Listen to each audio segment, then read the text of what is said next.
కర్నూలు జిల్లా ఎమిగనూరు నియోజకవర్గ పరిధిలోని నందవరం మండలం గురజాల గ్రామంలో తుంగభద్ర నది ఒడ్డున వెలిసినటువంటి శ్రీ రామలింగేశ్వర స్వామి దేవాలయం మహాశివరాత్రి పర్వదినం సందర్భంగా రాష్ట్ర వ్యాప్తంగా శివాలయాల్లో భక్తుల రద్దీ కనిపిస్తోంది. ప్రత్యేకంగా గురజాల గ్రామంలో వెలిసిన శ్రీ రామలింగేశ్వర స్వామి దేవాలయంలో భారీగా భక్తులు తరలివస్తున్నారు. అక్కడి పరిస్థితులు, ప్రత్యేక పూజలు ఎలా జరుగుతున్నాయో తెలుసుకుందాం. మా జిల్లా ప్రతినిధి వీరేష్ లైవ్ లో ఉన్నారు.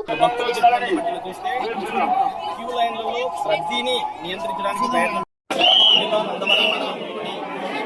గురజాల గ్రామంలో శ్రీ రామలింగేశ్వర స్వామి దేవాలయంలో ప్రధాన అంతా ఉన్నారు. వాళ్ళతో ప్రయత్నం ఇక్కడ ప్రత్యేకత ఏంటి? మహాశివరాత్రి మహాశివరాత్రి రోజు శివుడు ఉద్భవించాడని ఈ లోకమంతా మహాశివరాత్రి ఉత్సవాలన్నీ జరుపుకుంటుంది. ఇక్కడ ఈ శివరాత్రి రోజు స్వామి అమ్మవార్లకి కళ్యాణము మరియు బ్రహ్మోత్సవం అనేది ప్రత్యేకంగా జరపబడతాయి. మహాశివరాత్రి యొక్క ఉద్దేశంతో పాటు ఉపవాసం గురించి, అలాగే జాగరణ గురించి మహాశివరాత్రి ఉపవాసం అంటే మనం శివుని ధ్యానంలో ఉండడమే ఉపవాస దీక్ష.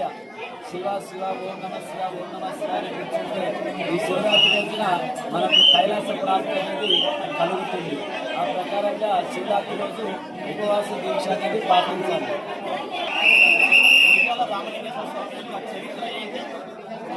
పూర్వం త్రేతాయుగంలో శ్రీరాముల వారు అరణ్యవాసులుగా రామదాసుని నటిస్తారు. రామదాసుడు బ్రాహ్మణుల వల్ల శ్రీరాముల వారికి బ్రాహ్మణులతో దోషం వస్తుంది. ఆ దోషం నివారణ కొరకు శ్రీరాముల వారు శివలింగాన్ని ప్రతిష్ఠ చేసి పూజ చేయాలి. ఆ ప్రకారంగా రాముల వారు రామేశ్వరం మొదలు అయోధ్యకి వెళ్ళేంత వరకు శివలింగాలను ప్రతిష్ఠ చేసుకుంటూ పూజ చేసుకుంటూ వెళ్తూ ఉంటారు. మార్గ మధ్యంలో ఈ ప్రదేశాన్ని దండకారణ్యం అంటారు. ఈ అరణ్యంలో ఆంజనేయ స్వామి శివలింగం కోసం కాశీ వెళ్ళి ముహూర్త సమయానికి రాలేకపోతాడు. ఈ తుంగభద్ర నదీ తీరాన్ని శ్రీరాముల వారు శివలింగాన్ని ప్రతిష్ఠ చేస్తారు. ప్రతిష్ఠ చేసి పూజ అయిపోయే సమయానికి ఆంజనేయ స్వామి కాశీ నుండి శివలింగం తీసుకొని ఇక్కడికి ప్రత్యక్షమవుతాడు. ఇక్కడ ముందుగా ఇసుకతో ప్రతిష్ఠ చేసిన శివలింగాన్ని చూసి ఆంజనేయ స్వామి కాశీ నుండి తెచ్చిన శివలింగం అవుతుంది. తప్పనిసరిగా నేను కాశీ నుండి తెచ్చిన శివలింగాన్ని ప్రతిష్ఠించాలని కోరుతూ లింగాన్ని పెంచే ప్రయత్నం చేస్తారు. ఆ ప్రయత్నంలో లింగానికి ముందు భాగంలో ఇసుక రాలిపోతుంది అంటారు. అప్పుడు రాముల వారు ఆంజనేయ స్వామిని శాంతిపరిచి ఆయన కాశీ నుండి తెచ్చిన శివలింగాన్ని ముందు భాగంలో ప్రతిష్ఠిస్తారు.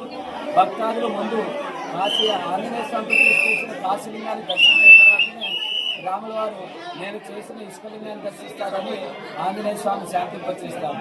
ఆంజనేయ స్వామి చేసిన శివలింగాన్ని కాశీలింగం అంటారు. రాముల వారు చేసిన ఇసుకలింగాన్ని రామలింగేశ్వర స్వామి అంటారు. రామలింగేశ్వర స్వామి హంపి స్వామి నిర్వహించారు. జిల్లా స్టాఫ్ రిపోర్టర్ వీరేష్ జాఫర్తో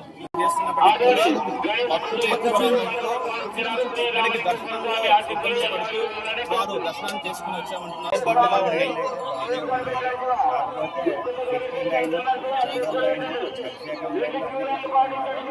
అభిషేకం టోకన్ మేము చేయించాలని వచ్చాము. అభిషేకం టోకన్స్ మళ్ళీ 2 hours ఆగాలని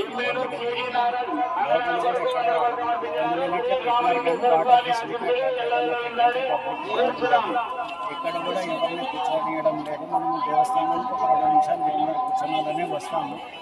ఈ హెవీ క్రౌడ్ నుంచి వాళ్ళని కూడా ఏమీ